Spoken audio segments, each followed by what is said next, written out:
पंजाब के मुख्तलिफ इलाकों में तूफानी बारिशों से तबाही। फैसलाबाद, नारोवाल और रहीम खान समेत मुख्तलिफ मकामात पर बारिश के बाइस हादसात में 9 अफराद जान से गए। मुजफ्फरगढ़ के रंगपुर केनाल में शगाफ पड़ने से कई मकानात गिर गए।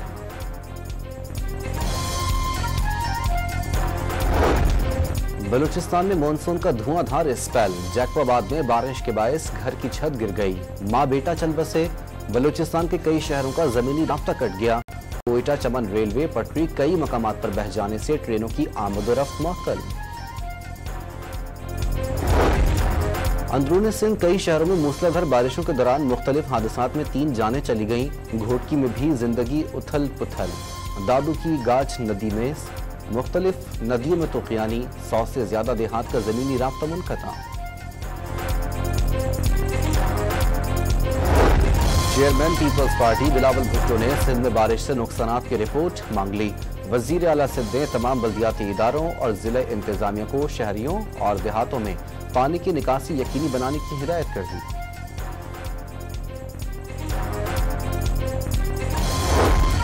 वजीर मुमलिकत शिजा फातिमा ने हुकूमत की जानिब से इंटरनेट बंदिश की खबरें मुस्तरद कर दी। इंटरनेट बंद किया गया, ना ही इसकी रफ्तार सुस्त की गई। VPN का बढ़ता इस्तेमाल इंटरनेट की सुस्त रफ्तार की वजह है।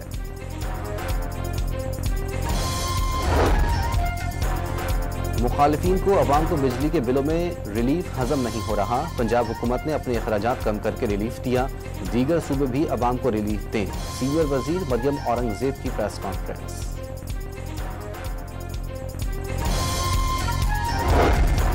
सिंध में भी बिजली की कीमत में 14 रुपए फी यूनिट कमी की जाए, वरना अवाम में एहसास महरूमी पैदा होगा। गवर्नर कामरान टिसोली का रिलीफ के लिए वजीर आला को खत लिखने का ऐलान।